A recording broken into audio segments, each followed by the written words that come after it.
Everyone knows that there is a serious problem in this country that we're having a hard time finding reliable, affordable care in the home for your loved ones. The problem is that the reason it's a lose-lose issue is that caregivers don't get paid enough to do what they love to do.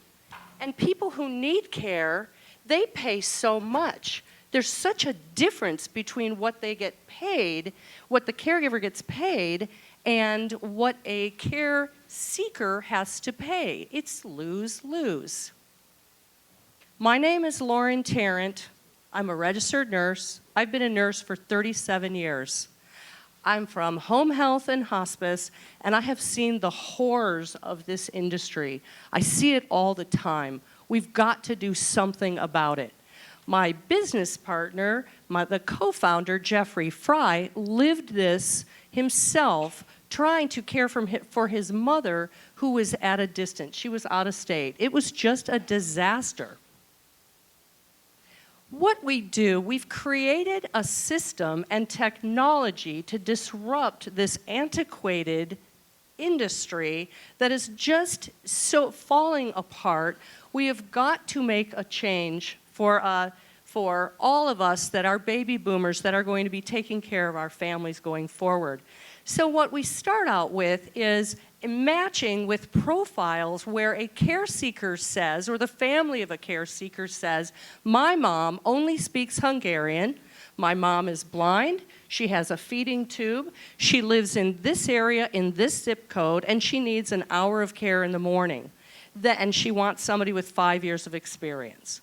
Then the care seeker has filled out, or caregiver, I'm sorry, has filled out a profile to say all of their experiences and their expertise so they can be matched. But it's more than just a matching for a rightness of fit. But then again, it may be that a veteran wants a veteran. It could be that somebody Hungarian wants somebody Hungarian. So what we've developed is a system where we include the family. They're always updated and informed of what's going on, even if they live out of the country, as long as they have internet. And we also have a system where we notify healthcare members in the community of what is going on with this family. So it may be that the family needs teaching from a physician or a rehab center or a hospital, or it could be just the transitioning of care. Everybody gets their own nurse. Had this been developed 10 years ago, Jeffrey Fry could have kept his family safe. Thank you very much. Great. So, Lauren, again, we've seen many companies like this.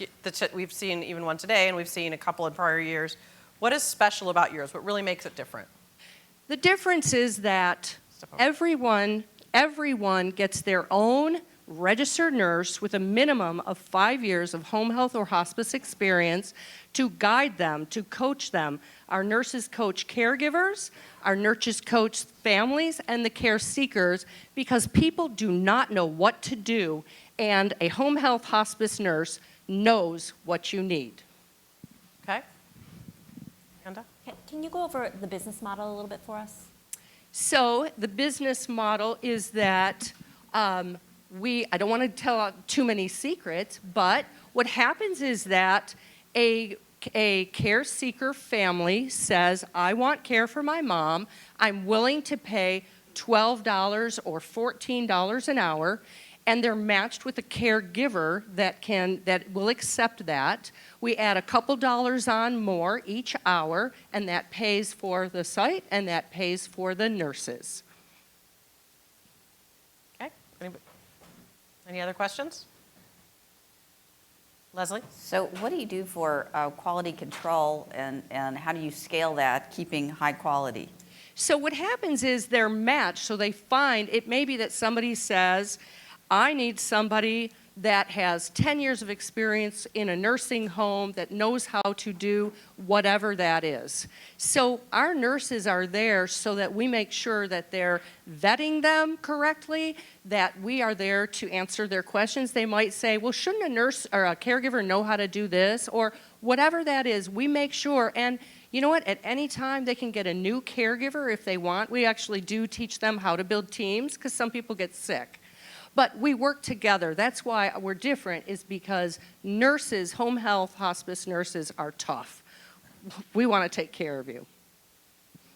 So are you employing these nurses, or is this a second source of income from their day job? What's the relationship that you have? So the nurses that work with us that are fully vetted are contractors, and they can keep their job as well. And it's nice because they work in home health, hospice communities and in hospitals and rehabs, and they know who's sick. And they keep bringing us patients all day long because they know somebody needs care and they can't afford it. They need it to be reliable. The family has to get involved, and the healthcare has to be involved for transitioning care and for teaching and training. Because that's what caregivers don't get, is the teaching and the training. We make sure that happens. That's why you need a nurse. Okay. Any other questions from the panel? No? We have a time for a question from the audience. Anybody have a question in the audience? Emily? Okay, great. So are you saying then that if my mother needs help, that I can go ahead and pay $12 an hour and have a caregiver? No, let's say 14 because you're adding a certain percentage. Yes. Now, are these subject to employees? So the care, the family is the employer of record. And we teach them how to pay right on the site, how to vet them, how to pay their taxes, how to check criminal backgrounds. Everything is worked together through the site and through our nursing staff. So like I don't want to do that actually. If I'm like all hassled, I need to care for my mother. I like donut. Okay. Sure, but then you'll pay $10 an hour more for an agency. That's the difference. Okay, but we want to teach self-directed care because that's where healthcare is going. We have got to get a handle on this because baby boomers, it's going to be the senior tsunami already. Great. Thank you so much. Thank you so much. Thank you.